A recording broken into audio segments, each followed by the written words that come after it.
जहां तक ये सवाल है कि आज अमेरिका ने ईरान पर जो हमला किया है उसके क्या मुमकिन नताइज हो सकते हैं या ईरान उनके जवाब में क्या कर सकता है। सबसे पहले तो ये कि आज 22 जून है, बरोज इतवार। आज सुबह ईरान के मकामी वक्त के मुताबिक 2:10 पर अमेरिका से उड़कर आने वाले B-2 बमबार तैयारों ने ईरान के 3 एटमी तनसीबात को निशाना बनाया है, जिसमें अस्फहान, नतान्स और फर्दू शामिल है।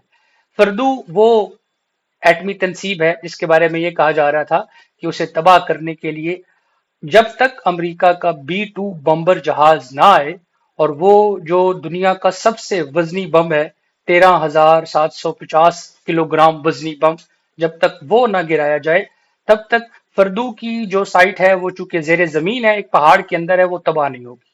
और जब तक फर्दू तबाह नहीं होता तब तक ये सोचना कि ईरान का एटमी प्रोग्राम तबाह हो गया है, ये एक किस्म से कबल अज वक्त है या ये गलत अंदाजा है। अमेरिका ने परसों, ट्रंप ने खास तौर पर यह कहा है कि जी हम ईरान के साथ डिप्लोमेसी को मजीद 2 हफ्ते देते और इन 2 हफ्तों के बाद हम देखेंगे कि क्या हमें ईरान पर हमला करना है या नहीं। तो पिछले 2 दिनों में ईरान के वजीर खारजा, यूरोपीय यूनियन के जो 3 बड़े वज़राए खारजा हैं, जर्मनी, फ्रांस और बरतानिया, उनसे मुलाकात के लिए जनीवा गए और वहां जाकर उन्होंने कहा कि जब तक इसराइल की तरफ से हम पर बमबारी जारी है तब तक तो कोई मुज़ाकरात नहीं हो सकते। और उसके बाद वो वहां से वापस आए और कल और परसों OIC का इजलास चल रहा है तुर्किया में, तो वो वहां थे। तो उनके वहां होते हुए इसराइल और अमेरिका के दरमियान मिली भगत से, बिकॉज सदर ट्रंप ने अब ये बताया है कि मैंने और नेतन्याहू ने एक टीम की तरह काम किया है, तो इन दोनों ने आज सुबह हमला कर दिया। तो इसका मतलब यह है कि जब ईरान अमेरिका के साथ मुज़ाकरात कर रहा था तो तब इसराइल ने हमला किया था, और आज जब ईरान यूरोपीय यूनियन के साथ मुज़ाकरात में मसरूफ था तो अमेरिका ने हमला किया। तो पहले इसराइल था जिसने अमेरिका और ईरान के दरमियान सिफारती कोशिश को नाकाम बनाया, अब ये अमेरिका है जिसने यूरोपीय यूनियन और ईरान के दरमियान सिफारतकारी को नुकसान पहुंचाया। तो ये हमला जो आज सुबह हुआ है उसमें बहुत से लोग ये कह रहे हैं कि अमेरिका ने ना सिर्फ ये कि ईरान की एटमी तनसीबात तबाह कर दी है, बल्कि ईरान में अस्फहान का जो एटमी रिएक्टर है उसको भी नुकसान पहुंचाया है, फर्दू को तबाह किया है, नतान्स को तबाह किया है। इसराइल बहुत खुश। जहां तक ये सवाल है कि सदर ट्रंप, जिनकी सदारत, दूसरी सदारत जो उन्होंने अभी हासिल की है, उसकी जो पॉलिटिकल कंपेन थी वो इस हवाले से थी, इस उन्वान से थी कि मैं वो सदर हूंगा जो जंगें खत्म करूंगा। बल्कि अभी थोड़े हफ्ते पहले वो सऊदी अरब आए हुए थे और उन्होंने कहा कि अमेरिका अब वो अमेरिका नहीं रहा जो इस खत्ते में जंगें मुसल्लत करेगा और जंगों के जरिए असरअंदाज होगा। नहीं, हम यहाँ तिजारत करेंगे, कारोबार करेंगे और हम अमन ले आएंगे। हमने ये भी देखा है कि अमेरिका के अंदर भी सिवाय 16% लोगों के बाकी तमाम लोग अमेरिका की किसी नई जंग, खासतौर पर ईरान के खिलाफ जंग के खिलाफ है। आज अमेरिका हमले कर चुका है। ईरान के मुमकिन 3 या 4 जवाबात हो सकते हैं। उसमें से पहला जवाब ईरान ये देगा या दे सकता है कि वो कुछ ना करे, वो अमेरिका के इस हमले को जज्ब कर ले और इसराइल के खिलाफ जैसे उसके मिसाइल हमले जारी हैं वो जारी रहे। जैसे आज सुबह भी उन्होंने 25 मिसाइल मारे और दिलचस्प बात यह है कि अब इन 25 में से 15 इसराइल में हिट किए हैं। यानी इसराइल का जो डिफेंस सिस्टम है उसकी कामयाबी से ईरानी मिसाइलों को रस्ते में पकड़ लेने की जो रेशो थी वो इससे पहले 80 से 90% थी। हम देख रहे थे कि अगर 100 मिसाइल आ रहे हैं तो 5 या 10 उसको चीर कर हिट कर रहे हैं, बाकी ज्यादातर मिसाइल वो हैं जिन्हें इंटरसेप्ट कर लिया जाता है। लेकिन अब ऐसा नहीं है। अब तो ये हुआ है कि 25 मिसाइल अगर फायर किए गए हैं तो उसमें से 15 ऐसे हैं जो हिट हुए हैं और आज 19 मकामात पर ईरान ने हिट किया है। तो पहला तो यह है कि ईरान अमेरिका को कुछ ना कहे, ईरान चाइना से राब्ता करे, रूस से राब्ता करे, अपने लिए सिफारती हिमायत को मजीद बढ़ा ले।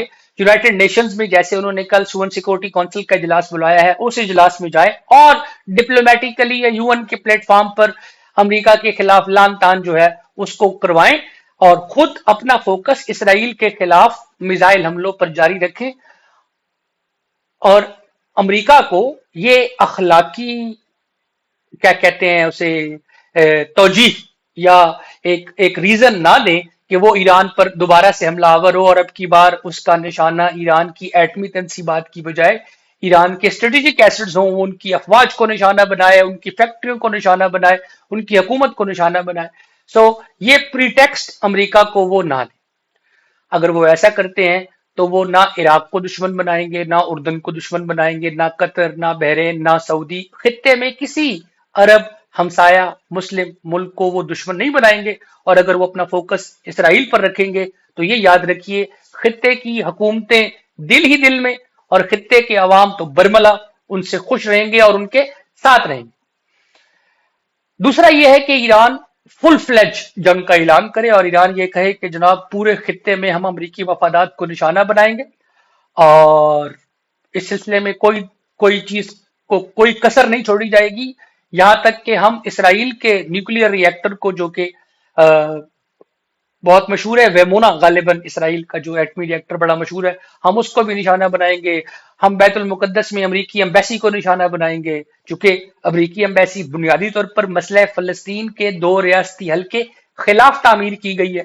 ایمبیسی اسرائیل کی بیت المقدس میں یا یروشلم شہر میں وہاں واقع ہے جہاں آدھی عمارت مشرقی یروشلم میں ہے جو مستقبل کی فلسطینی ریاست کا حصہ ہے، اور آدھی عمارت مغربی یروشلم میں۔ یعنی ٹرمپ نے 2018-19 میں جب امریکہ کی ایمبیسی کو تل ابیب سے یروشلم منتقل کیا تو عملاً ٹرمپ نے یہ اعلان کر دیا تھا کہ وہ کسی دو ریاستی حل کو نہیں مانتا۔ تو ایران اس کو ہٹ کرے، اور ایران بحرین میں، قطر میں، سعودی میں، عراق میں، جارڈن میں، جہاں کہیں اسے امریکی افواج 40,000 کے لگ بھگ امریکی افواج خطے میں موجود ہیں، ان کے خلاف کارروائیاں کرے، اور سپریم کمانڈر خامنائی جو ہیں وہ امریکہ کے خلاف جہاد کا فتویٰ جاری کر دے، تو ایک قسم سے جہنم کا دروازہ کھل جائے پورے خطے پر۔ پھر یہ خطہ کس طرف جائے گا اس کے بارے میں کچھ نہیں کہا جا سکتا، لیکن یہ بہرحال پروین سوہانی جو ہندوستان کے معروف دفاعی تجزیہ کار ہیں، انہوں نے کہا ہے کہ کسی ایسی جنگ کی صورت میں ہم دیکھیں گے کہ ایران پر اسرائیل یا امریکہ کوئی ایٹمی حملہ کر کے اسے بالکل ناک آؤٹ کرنے کی کوشش کریں گے۔ پھر ظاہر ہے دنیا ایک ورلڈ وار کی طرف جا چکی ہوگی، باقی خطہ بھی محفوظ نہیں رہے گا۔ تو پہلا یہ کہ کچھ نہ کریں اور اسرائیل پر فوکس کریں، دوسرا یہ کہ ہر طرف تباہی مچا دیں، تیسرا وہ جو دھمکی دیا کرتے تھے کہ اگر ہمارے خلاف ایسا ویسا کوئی حملہ ہوا تو ہم آبنائے ہرمز کو بند کر دیں گے۔ آبنائے ہرمز یا اسٹریٹ آف ہرمز وہ خلیج فارس میں ایک تنگ سمندری گھاٹی ہے جہاں سے دنیا کے تیل کا 20 سے 25% گزرتا ہے۔ اسی ایک تنگ گھاٹی کے پرلی طرف بحرین میں امریکہ کا 5واں بحری بیڑا تعینات ہے، قطر میں امریکی افواج موجود ہیں، کویت میں امریکی افواج موجود۔ ایران آبنائے ہرمز کو بند کرتا ہے تو یہ ایک قسم سے امریکہ کی فوج کے ایک بڑے حصے کو ایران نے بوتل میں بند کر دیا، اور اس طرح بند کیا کہ بوتل کا ڈھکن کھولنے کا فیصلہ ایران کے پاس ہے۔ اگر ایران آبنائے ہرمز بند کرتا ہے تو یہ نہ صرف امریکہ کی افواج کے خلاف اور امریکہ کی ریاست کے خلاف براہ راست جنگی اقدام ہوگا، بلکہ اس اقدام سے عرب ممالک، وہ جن کا تیل اس رستے سے پوری دنیا میں ترسیل ہوتا ہے، وہ بھی اپنے آپ کو ایک مشکل صورتحال میں محسوس کریں گے، اور ان کے لیے یہ آسان نہیں ہوگا کہ وہ ایران کے لیے کسی طرح کی کوئی سفارتی حمایت کریں یا کسی طریقے سے کوئی اور حمایت کریں کہ آپ نے ان کا تیل کا، ان کے کاروبار کا، تجارت کا رستہ بند کر دیا ہے۔ تیسرا یہ کہ ایران بغداد میں امریکی ایمبیسی کو ہٹ کرے یا باکو میں اسرائیلی ایمبیسی کو ہٹ کرے۔ یہ دونوں ڈپلومیٹک مقامات ایران کے میزائلوں کی حد میں ہیں۔ عراق میں اس سے پہلے ایران جو ہے وہ میزائل حملے کر چکا ہے امریکہ کے خلاف، اور آذربائیجان میں موجود اسرائیلی اسٹریٹجک پریزنس جو ہے وہ ایران اس کو پسند نہیں کرتا۔ تو اگر وہ یہ کہہ رہے ہیں کہ خطے میں امریکہ اور اسرائیل ہمارے جائز ہدف ہیں، تو کیا حرج ہے کہ آپ بغداد کو بھی ہٹ کریں اور باکو کو بھی ہٹ کریں اور دیکھیں کہ کیا ہوتا ہے۔ یا یہ کہ ایران पहला ये कि इसराइल पर फोकस करें और खामनाई साहब फतवा जारी करें, और दीगर मुजतहिदीन जो हैं, खासतौर पर आयतुल्लाह अली सिस्तानी जो इराक में है, उनसे ये कहा जाए कि वो मकामात मुकद्दसा के तहफ़्फ़ुज़ के लिए जैसे 2014 में दाइश के खिलाफ एक फतवा दे चुके हैं, और उस फतवे के नतीजे में 4 लाख के लगभग इराकी और दुनिया भर के लोग जो उनके चाहने वाले हैं वो पहुंचे थे, और दाइश के खिलाफ एक जंग शुरू हुई थी। उस जंग में जमीन पर अगर ईरान के हिमायत याफ्ता और सिस्तानी के मुकल्लिदीन थे, तो फजा में अमेरिका की फौज थी दाइश के खिलाफ। तो आयतुल्लाह सिस्तानी कोई ऐसा फतवा जारी करें, आयतुल्लाह खामनाई कोई ऐसा फतवा जारी करें, और इन फतवों के नतीजे में दुनिया भर में जो शिया आबादी है वो अमेरिका और इसराइल को अ, अपने मजहब का, अपनी रूहानियत का, अपने फिका का, अपने तर्ज इस्लाम का दुश्मन तस्वुर करें, और एक ग्लोबल टेरर मूवमेंट शुरू हो। इस तरह की कोई सूरत हाल भी हो सकती है। लेकिन मेरी पर्सनल राय में, अगर मैं तजवीज कर रहा हूं, मगर मैं कौन होता हूं तजवीज करने वाला, लेकिन मेरी दानिश ये कहती है, मेरी समझ बूझ ये कहती है कि ईरान को अपनी अपनी ईरान की हुकूमत उस वक्त तक नहीं खत्म हो सकती जब तक अमेरिका की अफवाज उसकी हुकूमत खत्म करने के लिए खुद हजारों लाखों की तादाद में ग्राउंड पर ना उतरे, और फिर एक बड़ी जंग हो और फिर अमेरिका जीते। इसके अलावा ईरान की हुकूमत खत्म नहीं हो सकती। ईरान को चाहिए कि अपनी आवाम को और अपने इंफ्रास्ट्रक्चर को अमेरिका और की तबाही से बचाए, और अपना फोकस इसराइल पर रखे, और जब तक इसराइल के खिलाफ इस तनाजे को लंबा खींच सकता है उसे खींचे, ताकि ईरान एक बड़ा मुल्क है, ईरान की आबादी बहुत बड़ी है, ईरान के पास नेचुरल रिसोर्सेज बहुत ज्यादा हैं। ईरान 5 साल, 10 साल या 15 साल के अरसे में खुद को दोबारा तामीर कर सकता है, अगर वो अमेरिका और नेटो जैसी किसी बड़ी फौजी कुवत से नहीं टकराता। इसराइल बेशक इनडायरेक्ट अमेरिका से और यूरोप से मदद लेता रहे, लेकिन अगर इसराइली आवाम को मजीद 2 हफ्ते के लिए बंकरों में रातें गुजारना पड़ी, तो उनके लिए ये मुश्किल हो जाएगा। उसकी वजह यह है कि इसराइल अपने लोगों को, जो उनकी जूइश पॉपुलेशन है, उनको उन्होंने वेलफेयर स्टेट का वही माहौल फराहम किया हुआ है जो यूरोप और अमेरिका में अपने लोगों को फराहम किया जाता है। तो आप तसव्वुर कर सकते हैं कि यूरोप और अमेरिका की आबादी 21 दिनों के लिए, 25 दिनों के लिए रोजमर्रा की अमूमी जिंदगी से महरूम हो जाए तो उनका साइकोलॉजिकल लेवल क्या होगा। तो मेरा ख्याल है कि ईरान को चाहिए कि अपना फोकस इसराइल पर रखे, अपने अपने रिसोर्सेज को बचाए, अपने इंफ्रास्ट्रक्चर को बचाए, और जो उनका मकसद है और जिस मुल्क ने उन पर जाहिरियत की है और जिस मुल्क से उनकी बराह रास्त लड़ाई चल रही है, उसी को फोकस करे और सिफारती तौर पर स्ट्रेटेजिक पेशेंस का मुजाहरा करे, सबर कर ले, और उस वक्त तक अमेरिका के साथ बराह रास्त तनाजे में ना उलझे जब तक उसे ये जो हालिया कमजोरी है ये रहती है। तक ये सवाल है कि क्या इसराइल कोई फॉल्स फ्लैग ऑपरेशन करे और उसका निशाना अमेरिका की फौजी तनसीबात हों या अमेरिकन पर्सनल्स हों या अमेरिका के आम लोग हों, तो और फिर ये कहा जाए कि ये हमला ईरान ने किया है। तो मेरा ख्याल है अमेरिका, इसराइल और ईरान के तनाजे में फॉल्स फ्लैग ऑपरेशन की ज्यादा गुंजाइश नहीं है आजकल के जमाने में, जब दुनिया के सैटेलाइट्स जो हैं वो 24 घंटे निगरानी कर रहे हैं। और जहां तक मेरा ख्याल है, अगर चीन और रूस ईरान को बराह रास्त फौजी इमदाद मुहैया नहीं कर रहे, तो बहरहाल इंटेलिजेंस शेयरिंग में और सैटेलाइट इमेजरी में तो बहरहाल ईरान को कोई ना कोई हेल्प कर रहे होंगे। और अमेरिका के लिए अगर उसको जंग में कूदना है, यानी आज सुबह अमेरिका हमला करके गया है तो कौन उसको रोक सकता है, और अगर अमेरिका ईरान पर हमला करना चाहे इसराइल की मुआवनत में, तो उसे कौन रोक सकता है, और उसे किसी बहाने की जरूरत नहीं है। एक सवाल यह है कि ऐसी सूरत हाल में ईरान की प्रॉक्सीज कहां है।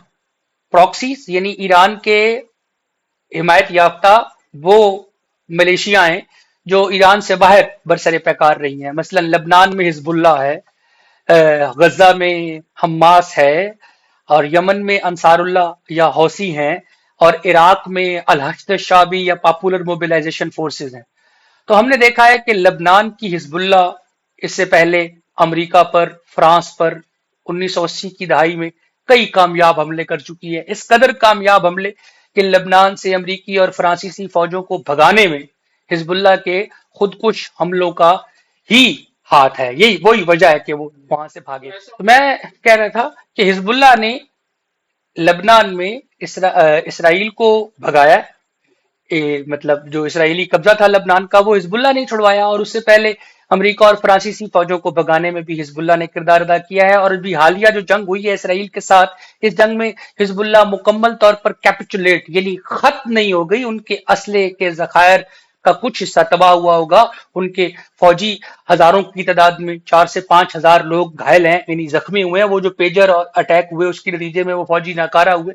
लेकिन ऐसा नहीं है कि हिजबुल्लाह बिल्कुल खत्म हो चुका है, ऐसा भी नहीं है कि हमास बिल्कुल गजा में खत्म हो गया है। गजा और हमास मेरे ख्याल से एक ही सिक्के के दो रुख। और अंसारुल्लाह या हौसी भी अभी तक खत्म नहीं हुए, और वो इसराइल पर मिसाइल फायर करने में मुसलसल मसरूफ है। और अल हश्द शाबी या popular mobilisation forces in Iraq, जिनमें किताब हिजबुल्लाह सबसे बड़ी गिरोह है, उन लोगों के हाथ भी अमरीकी खून से रंगे हुए हैं। उन्होंने अमरीकी फौजियों को बाकायदा पिछले 1.5-2 सालों के दौरान मारा है। और ये भी मुमकिन है कि इराक में जो किताब हिजबुल्लाह या अल हश्द शाबी या पॉपुलर मोबिलाइजेशन फोर्सेज हैं वो एक्टिवेट हो जाए, और वो ये सारी जो जो मुख्तलिफ जंगी तंजीमें हैं ये मिलकर अमरीका और इसराइल के मफादात को निशाना बनाना शुरू कर दें।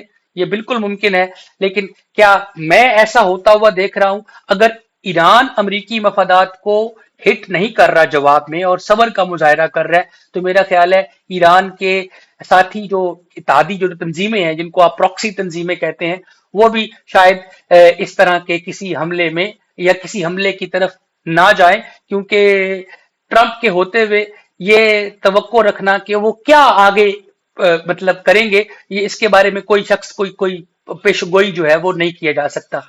और अगर ये सोचा जाए कि क्या ईरान की रियासत का जो एक रूहानी मकाम है, मसलन अहले तशी में विलायत फकीह जो इमाम खुमैनी और हुसैन अली मुंतजरी का दिया हुआ एक पॉलिटिकल या सियासी नजरिया है, जिसके मुताबिक जो फकीह है, मुजतहिद है, जो आलिम दीन है, वो विलायत यानी राहबरी और रहनुमाई का काम सिर्फ दीन और फिका के मामले में नहीं कर सकता, बल्कि दुनिया के वो ऐसे मामलात जिन मामलात का तल्लुक इस्लामी मुआशरे से है, उसमें भी रहनुमाई जो है वो एक फकीह को दी जानी चाहिए। तो ईरान में यही निज़ाम एक निज़ाम मुमलिकत के तौर पर राइज है। तो इसलिए ईरान में रहबर मुअज्जम या सुप्रीम कमांडर आयतुल्लाह खामनाई को एक किस्म का रूहानी दर्जा हासिल है। लोग उनके बारे में ये मानते हैं कि वो बरह रास्त हुज्जत इलाही यानी अल्लाह की तरफ से मुकर्रर करदा इमाम से रहनुमाई लेते हैं। ये शायद ऐसे लोगों के लिए बड़ी अजीब सी बात होगी जो ईरानी रियासत में निज़ाम विलायत फ़की से पूरी तरह वाकिफ हो, आगाह नहीं है। तो ये समझने की जरूरत है कि ईरान में जो नजरिया हुकूमत कर रहा है वो एक किस्म से अलूही या इलाही नजरिया है, और उस नजरिए के मुताबिक जो रियासत का सरबरा है यानी आयतुल्लाह खामेनेई, वो इमाम मेहदी, जिनको अहले तशी अपने वक्त का जिंदा 12वां इमाम मानते हैं, उनसे बराह रास्त राब्ते में। तो अगर खामनाई साहब ये कहते हैं कि मुझे इमाम की तरफ से ये हुक्म हुआ है कि मशहद मुकद्दस के तहफ़्फ़ुज़ के लिए और बीबी मासूमा कुम के रोजे के तहफ़्फ़ुज़ के लिए, मशहद में इमाम रजा अलैहिस्सलाम के रोजे के बिल्कुल करीब इसराइली मिसाइल और बम जो हैं वो हिट कर चुके हैं। तो ऐसी कोई सूरत हाल वो कहते हैं कि जी मजहबी तौर पर अब हमारा ये फरीजा है कि हम अमेरिका और इसराइल के खिलाफ जो हमारे पास रिसोर्स है उसको इस्तेमाल करते हुए टकरा जाएं। तो ऐसी किसी सूरत हाल से निमटना भी इसराइल के लिए खास तौर पर बहुत मुश्किल होगा, क्योंकि इसराइल में हमलों की एक तारीख है। लेकिन इसराइल के लिए खुशी की बात यह है कि वहां कोई ईरानी शिया मौजूद नहीं है जो जो खामनाई साहब के इस फतवे को अपने लिए हुक्म समझेगा या वाजिब समझेगा और टकरा जाएगा। इसराइल में फलस्तीनी आबादी जो है वो खुद अपनी, इसराइल उनके खिलाफ जितना कुछ जुल्म सितम कर चुका है वो इतना काफी है कि वो खुद वक्तन फवक्तन टकरा जाते हैं, गाड़ियां चढ़ाते हैं, चाकूजनी करते हैं, 2 लोगों को मारते हैं, 4 लोगों को मारते हैं, फिर मारे जाते हैं। ये मसला अमेरिका और यूरोप के लिए बहुत ज्यादा है कि जिन मुआशरों में ईरान का डायस्पोरा बहुत ज्यादा है। मसलन हमने गुज़िश्ता 1.5-2 सालों पहले सलमान रुश्दी पर चाकुओं से एक हमला देखा है जिसमें उसका गला काटा गया, उसकी आंखें जाया हुई, और वो हमलावर ईरान से आया हुआ था। और उसके पीछे वही इमाम खुमैनी का फतवा था कि सलमान रुश्दी जो है वो पैगंबर इस्लाम के गुस्ताख है, तो उन्हें कत्ल कर दिया जाए। तो हाँ, ईरानी रियासत और ईरान के मुजतहिद और ईरान के रहबर या सुप्रीम कमांडर की روحانی اتھارٹی اتنی ہے کہ وہ ہزاروں لوگوں کو امریکہ اور اسرائیل کے خلاف موبلائز کر سکتے ہیں۔ جہاں تک یہ سوال ہے کہ اس موجودہ جنگی صورتحال سے نکلنے کا طریقہ کیا ہے، تو آج کے حالات کا تجزیہ کرنے کے لیے ہمیں ذرا تاریخ میں پیچھے جانا پڑے گا۔ ہمیں دیکھنا ہوگا کہ یہ جو ورلڈ آرڈر ہماری آنکھوں کے سامنے پیچھے نقشوں کی صورت نظر آتا ہے، یہ کیسے اور کب تشکیل پایا ہے۔ موجودہ ورلڈ آرڈر بہت نزدیک جائیں تو 9/11 وہ پہلا اسٹیشن ہے جہاں رک کر ہمیں جھانکنے کی ضرورت ہے کہ دنیا کیسے ترتیب پا رہی ہے۔ تو 9/11 وہ اسٹیشن ہے جہاں کھڑے ہو کر ہمیں اندازہ ہوگا، اچھا یہ وہ تاریخ ساز موڑ تھا جب دنیا میں آزادی کی تمام تحریکیں دہشت گرد قرار پائیں۔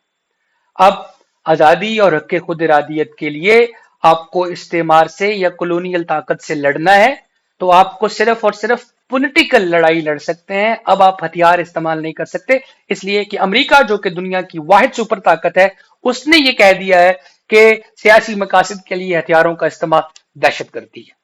اب ساری دنیا امریکہ کو اپنا امام تو مانتی نہیں، تو دہشت گردی کے نظریے کا تمام ملکوں نے اپنے اپنے مفادات کے تحت استعمال شروع کر دیا۔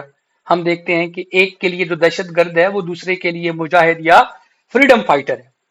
پھر ہم اپنی گاڑی آگے چلائیں گے تو دوسرا موڑ آ جائے گا 1991، جب برلن وال گری ہے اور سوویت یونین جو ہے وہ یورپ سے بالکل ختم ہوا ہے اور وسط ایشیا میں نئی ریاستیں بنی ہیں، مشرقی یورپ میں نئی ریاستیں بنی ہیں۔ تو ہمیں پتہ لگتا ہے کہ یہ وہ مقام ہے جہاں دنیا دو قطبی طاقتوں کی بجائے، بائی پولیرٹی کی بجائے، بیلنس آف پاور کی بجائے کسی ایک طاقت کی طرف جاتی ہوئی نظر آئی، اور وہ اس قدر تیزی سے گئی ہے کہ بڑے بڑے ماہرین سیاست دان لائک فرانسس فوکویاما وہ یہ کہنے پر مجبور ہو گئے کہ اینڈ آف ہسٹری ہے اور اب دنیا میں جمہوریت اور سرمایہ داری نظام ہی چلے گا۔ لیکن اگر ہم اس سے پیچھے گاڑی مزید لمبی چلا کر لے جائیں تو ہم 1945 میں پہنچ جاتے ہیں۔ سیکنڈ ورلڈ وار ختم ہوا ہے، چائنا، فرانس، برطانیہ، امریکہ اور سوویت یونین، یہ 5 وہ طاقتیں ہیں جنہوں نے جنگ عظیم جیتی ہے۔ اور کس نے ہاری ہے؟ جرمنی اور جاپان۔ جرمنی اور جاپان پر براہ راست امریکہ کا قبضہ ہوا ہے۔ جرمنی آدھا سوویت یونین کے پاس رہا ہے اور اس سے پیچھے کا سارا علاقہ سوویت یونین کے کیا کہتے ہیں حلقہ اثر میں آیا ہے۔ اور Asia Pacific, Japan, south Korea, Taiwan, Philippines, یہ سارا علاقہ امریکہ نے اپنے قبضے میں لیا ہے۔ امریکہ نے یہاں حکومتوں کو آزادیاں دی ہیں، مگر آج بھی آپ دیکھیں گے تو ایشیا پیسیفک کے ممالک اس طرح سوورن سٹیٹس نہیں ہیں۔ آج بھی وہ امریکہ کے مفتوحہ علاقے ہیں، اور آج بھی امریکہ یہ کہتا ہے کہ ایشیا پیسیفک کا سیکنڈ ورلڈ وار کا ونر میں ہوں، میں کسی اور طاقت کو اس خطے میں اپنی ہیجمونک پاور ایکسرسائز کرنے کی اجازت نہیں دوں گا۔ وہ یہ چائنا کو بتا رہے ہوتے، لیکن اس کے برعکس انہوں نے یورپ میں کمپلیٹ سوورنٹی فراہم کی۔ جرمنی جس کو انہوں نے بزور بازو فتح کیا ہے، فرانس جس کو انہوں نے بطور بازو آزاد کروایا ہے، برطانیہ جس کی انہوں نے بزور بازو مدد کی ہے، وہ اپنی اپنی خارجہ پالیسیوں میں اور امریکہ سے اختلاف کرنے میں آزاد ہے، اگرچہ وہ نہیں کرتے، کیونکہ آج بھی وہ امریکہ کو اپنے دفاع کے لیے دیکھتے ہیں جب وہ روس سے اپنے آپ کو خطرے میں محسوس کرتے ہیں۔ لیکن کوئی بھی شخص ذرا گہری نگاہ سے دیکھے تو وہ یہ اندازہ لگائے گا کہ جو white western European Anglo Saxon society ہے، اس میں ان انسانوں کی اہمیت کہیں زیادہ ہے جو اس نسل سے تعلق رکھتے ہیں۔ مثلا اینگلو سیکسن سوسائٹیز امریکہ، برطانیہ، کینیڈا، نیوزی لینڈ، آسٹریلیا، یہ وہ ہیں، اور ان کے معاون فرانس، جرمنی، برطانیہ اور دیگر ویسٹرن یورپین ممالک۔ ان ممالک میں انسانوں کی جان بہت قیمتی ہے، ان ممالک میں امن بہت قیمتی ہے، ان ممالک میں جمہوریت کی بڑی ضرورت ہے، ان ممالک میں کامیاب معاشی پالیسیوں کی بڑی ضرورت ہے، ان ممالک میں امن، سیاست، معیشت برقرار رہنے چاہیے۔ یہ امریکہ کے بنائے ہوئے عالمی نظام میں آپ کو ایک بہت زوراور مشاہدہ آپ کو ملے گا۔ آپ فلسطین یا اسرائیل کی طرف جائیں तो मैं कल चैनल 4 पर हारिट्स अखबार के मारूफ लिखारी गिडोन लिवी की बातें सुन रहा था। उन्हें सुना करें, आपको अंदाजा हो कि इसराइल किस कदर जालिमाना किस्म की कॉलोनियल और अपार्थाइड और नस्ल परस्त रियासत है। वो ये कह रहे थे, उनसे जब पूछा ना चैनल 4 के नुमाइंदे ने कि ईरान में इतने लोग मर रहे हैं और गजा में इतने लोग मर रहे हैं और यहां से 40 मिनट का फासला है तिल अवीव से गजा का, तो आप लोगों को कुछ नहीं होता। उसने कहा कि आपको क्या लगता है, ये यहाँ जो लोग आपके इर्द गिर्द घूम फिर रहे हैं, ये सब वो लोग हैं जो गजा में बच्चों के कातिल हैं। ये जाते हैं, मासूम लोगों को कत्ल करते हैं, शाम को वापस आते हैं, शावर लेते हैं, बीच पे जाते हैं, वॉलीबॉल खेलते हैं, पार्टी करते हैं, सो जाते हैं। ये ऐसे ही है जैसे कोई शख्स जानवरों को, ऐसे जानवरों को जिन्हें मारना जरूरी है, उनके मारने की ड्यूटी कर रहा हो और उसे इस बात से कोई गरज ना हो कि वो ये करने जाता है तो क्या करके आता है। तो तमाम इसराइली, यहूदी, जूविश, ज़ायनिस्ट सोसाइटी ये मानकर चल रही है कि एक तो वो खुदा के चुने हुए लोग हैं, दूसरा ये सरजमीन, फलस्तीन की सरजमीन सारी की सारी उनकी है। 23 लाख लोगों को मारना चाहिए वेस्ट बैंक में, और 23 लाख लोग जो रहते हैं गजा में उनको भी मार देना चाहिए, और जो 20-30 लाख खुद इसराइल के अंदर रहते हैं उन्हें भी मार देना चाहिए। तो या ये तमाम लोग यकसर मार दिए जाएं या इन तमाम लोगों को निकाल दिया जाए। जिस मुल्क की ये पॉलिसी है, उस मुल्क के मुतल्लिक अमेरिका के सदर ट्रंप ने आज कहा है कि मैं नेतन्याहू को सलाम पेश करता हूं। नेतन्याहू को इंटरनेशनल कोर्ट ऑफ जस्टिस ने वार क्रिमिनल डिक्लेयर किया हुआ है। मैं इसराइली अफवाज को सलूट करता हूं और उनको सलाम पेश करता हूं। इसराइली अफवाज दुनिया भर के तमाम इंसानी हकूक के इदारों के मुताबिक नस्ल कुशी के मुर्तकिब हो रही है। परसों G7 कनाडा में इजलास हुआ है, उसमें जर्मन चांसलर ने कहा है कि टीवी पर लोगों के, अरबों लोगों के सामने इंटरव्यू में, कि जहां तक इसराइल और ईरान के तनाजे का मामला है तो हमें यह खुशी है और हमें ये फख्र है कि इसराइल हमारे बिहाफ पर डर्टी वर्क कर रहा है और वो एक अजीम काम कर रहा है। ये मुल्ला रजीम का खात्मा होना बहुत जरूरी है, और मैं इसराइल की बहादुर और मोरल अफवाज को सलाम पेश करता हूं। आज ईरान के वजीर खारजा ने इस्तांबुल में इस बात को भी कोट किया है जो परसों तरसों जर्मनी के चांसलर ने कही है। तो मगरबी मुआशरा, अमेरिका और वेस्टर्न यूरोप इसराइल जैसी नस्ल परस्त रियासत की हिमायत में जिस हद तक आगे जा सकते थे वो उस हद तक आगे जा चुके हैं। तो ऐसी किसी सूरत हाल में मुझे ये तवक्को नहीं है कि वो आलमी कानून जो इन्हीं मुआशरों की रियासतों ने तरतीब दिया है, और वो आलमी निजाम जो अमेरिका और यूरोप ने तरतीब दिया है, और वो यूनाइटेड नेशंस जिसके सबसे बड़े फंडर अमेरिका और वेस्टर्न यूरोप हैं, वो इस जंग के खात्मे के लिए या इस मारामारी के खात्मे के लिए या फलस्तीन के अवाम की हक खुद इरादियत के लिए या ईरान की हुकूमत और अवाम के legitimate right of nuclear peaceful nuclear use, Iran LPT का मेंबर है। तो ये सारी सूरत हाल देखते हुए आप मगरिब से और अमेरिका से अगर कोई तवक्को लगाकर बैठे हुए हैं तो वो बिल्कुल गलत है। इंटरनेशनल सिस्टम में व्हाइट सुपरमिस्ट जो स्ट्रक्चर है और जो एक प्रैक्टिस है वो हमें बहुत वाजे और वाशगाफ अंदाज में नजर आती है। और इसका कैसे मुकाबला किया जा सकता है? इसका मुकाबला मैदान जंग में अगर करना है तो फिर 300 से 400 साल इंतजार करें और इन 300 से 400 सालों में अपनी फौजी और माशी ताकत को मजबूत बनाएं और फिर उनसे टकराएं। और अगर आप 300 से 500 साल तक इंतजार नहीं कर सकते तो इंतजार करें कब इन मुआशरों में जो इज्तिमाई जमीर है अवाम का वो जागे, और वो इस कदर जागे और इस कदर जागे और इस कदर जागे कि वो अपनी अपनी हुकूमतों को मजबूर करें कि वो इस इंसानियत सोज निजाम को बरकरार रखने से पीछे हट जाए। वरना मैं ये बहुत अरसे से कह रहा हूं कि बंदूक और सीने के मुकाबले में सीना हार जाता है और बंदूक जीत जाती है। मगरिब से या इसराइल से फिलहाल मैदान जंग में मुकाबला करने के दौरान हमारे पास सिवाय अपने सीने पेश करने के और कोई चाराकार नहीं। मौजूदा दुनिया में सुपर पावर बनने के लिए जिन अज्जाए तरकीबी की जरूरत होती है ईरान के पास वो तमाम। ایران دنیا کے گیس کے دوسرے بڑے ذخیرے کا مالک ہے۔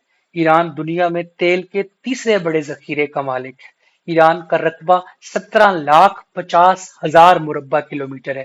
ایران رقبے کے لحاظ سے جرمنی سے 4.5 گنا بڑا ملک ہے۔ ایران رقبے کے لحاظ سے اسرائیل سے 70 گنا بڑا ملک ہے۔ تو اتنا بڑا ملک ہونے کے ناطے، جس کی آبادی 9 کروڑ 20 لاکھ ہو، اور جس کے اندر لٹریسی ریٹ بہت ہائی ہو، جس کے اندر ایک تہذیبی میراث ہو، اور ایک 3,000 سالہ تاریخ ہو، ایران کے اندر وہ تمام اجزائے ترکیبی پائے جاتے ہیں جو اسے global power equivalent to China, Russia, America یا یورپ کا کوئی بھی ترقی یافتہ ملک بننے کے لیے وہ بن سکتا ہے۔ المیہ ایران کے ساتھ جو ہے، جو ویتنام کے ساتھ نہیں تھا کہ اس نے ترقی کر لی، جو جاپان کے ساتھ نہیں تھا کہ اس نے ترقی کر لی، جو جرمنی کے ساتھ نہیں تھا کہ اس نے ترقی کر لی، ایران امریکہ کی مفتوحہ ریاست نہیں۔ ایران نے سیکنڈ ورلڈ وار میں امریکہ کے ہاتھوں کوئی امریکہ کی افواج تہران میں فاتحانہ انداز میں داخل نہیں ہوئی، اور امریکہ نے ایران کا کوئی اکنامک سسٹم انسٹال نہیں کیا، اور امریکہ نے ایران میں کوئی پولیٹیکل سسٹم انسٹال نہیں کیا۔ ایرانیوں نے اپنی تقدیر اپنے ہاتھوں میں فروری 1979 ہے، تو وہ انہوں نے اپنی تقدیر اپنے ہاتھوں میں لی ہے، اور پچھلے 46 سال سے ایران کی خارجہ پالیسی آزاد خارجہ پالیسی۔ نارتھ کوریا کی خارجہ پالیسی آزاد خارجہ پالیسی ہے، لیبیا کی خارجہ پالیسی آزاد خارجہ پالیسی تھی، عراق کی خارجہ پالیسی آزاد خارجہ پالیسی تھی، شام کی خارجہ پالیسی آزاد خارجہ پالیسی تھی۔ میں آزاد خارجہ پالیسی سے مراد یہ ہے کہ یہ وہ ممالک تھے جو اپنے فارن آفس چلانے کے لیے یورپ اور امریکہ کی طرف نہیں دیکھتے تھے۔ تو آزادی کی کوئی نہ کوئی قیمت ادا کرنی پڑتی ہے، اور ویسٹرن امپیریل سسٹم سے آزادی کی قیمت تو بہت زیادہ ہے۔ تو آپ بہت زیادہ ہے سے مراد یہ کہ صدام حسین نے وہ گلے میں پھانسی کا پھندا پہنا اور وہ آزادی کی قیمت ادا کی۔ قذافی کے ساتھ کیا ہوا آپ کو پتا ہے، اس نے کیسے یہ قیمت ادا کی۔ بشار الاسد کے ساتھ کیا ہوا ہے، ابھی حال ہی میں ہوا ہے، اس نے یہ کیسے قیمت ادا کی۔ تو ان تمام ممالک اور معاشروں کو آزادی کی قیمت ادا کرنی پڑ رہی ہے۔ اور کس نے کہا تھا، میلکم ایکس نے کہا تھا کہ آزادی وہ آپ کو پلیٹ میں رکھ کر پیش نہیں کرتے، وہ آپ کو چھیننی پڑتی ہے۔ اور میلکم ایکس نے ایک اور بھی بات کہی تھی کہ اگر آپ غور کریں گے تو آپ اندازہ لگائیں گے کہ انسانی تاریخ میں سفید فام نسل پرست انسانی گروہ سے بڑا خطرناک مخلوق کوئی پیدا نہیں ہوئی۔